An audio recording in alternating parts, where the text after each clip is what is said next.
And I'm making this video to put on record here regarding a matter I have pending with the Internal Revenue Service, the United States government.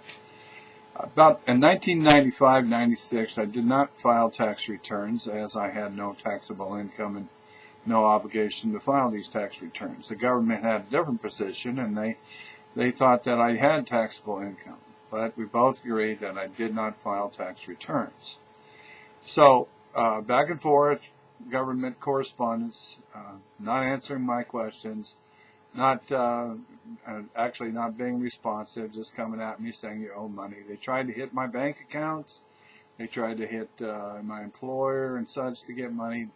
They never collected any money on this, but in 2008, they filed a lawsuit trying to get a judgment for $144,000 and to foreclose on my family home.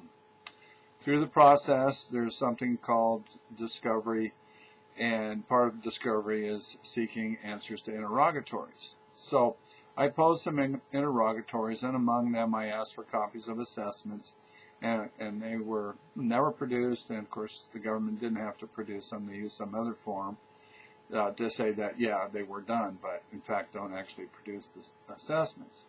I also asked them to give me the code section, to provide the code section that imposed the liability on me in the first place. The government answered that the Internal Revenue Code was public record, and therefore I could go find it myself. The judge was not satisfied with that answer, so he ordered the government to answer the question further. Well, then the government came back and said, here are the code sections that relate to this matter. My original question was, which section of the Internal Revenue Code imposed the tax on me?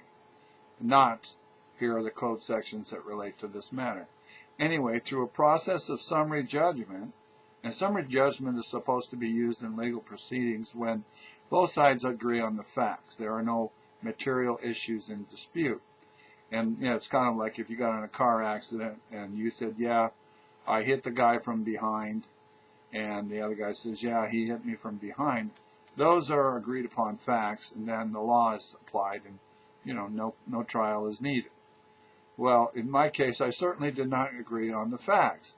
That the judge does is he rules that Benoit only had a technical disagreement on the definitions, but he agrees on the facts. I certainly didn't agree on the facts whatsoever. I didn't agree that I had taxable income, and that's you know, the gist of the matter. Anyway, so without trial, I lose. Summary judgment is awarded on behalf of the government. Well, lots of other things have happened in this process. It would probably take about 4 hours of taping to go through it all.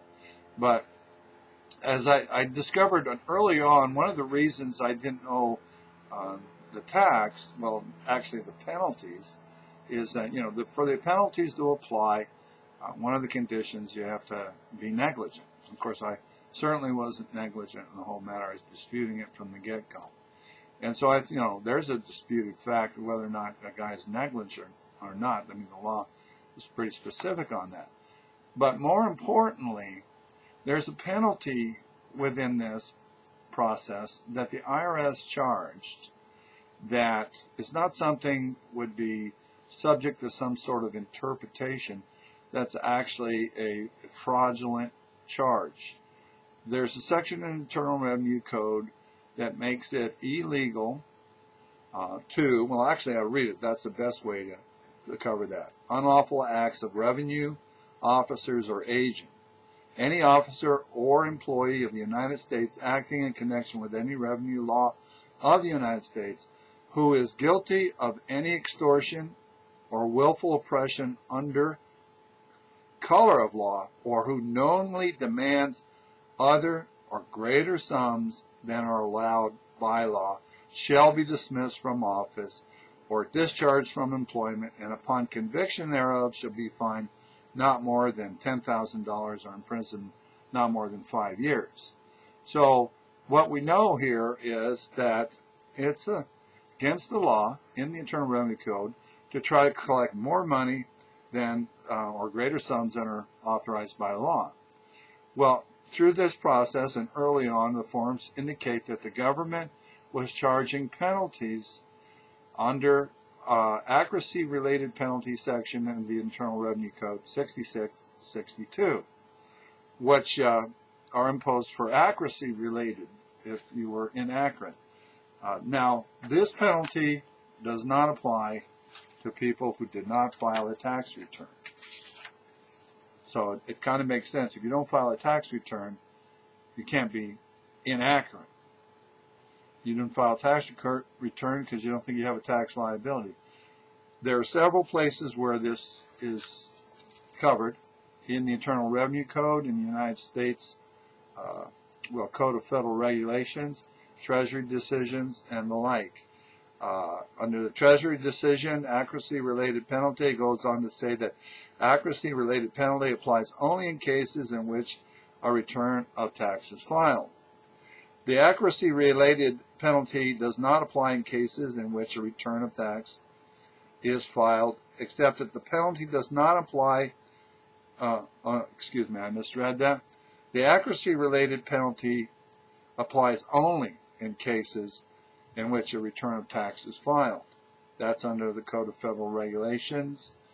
It's also in the Internal Revenue Manual, etc., etc., etc., that these accuracy-related penalties do not apply when someone does not file a tax return. I've read 7214 for you. It's very specific. And it says that it's illegal to try to collect greater sums than those are allowed by law.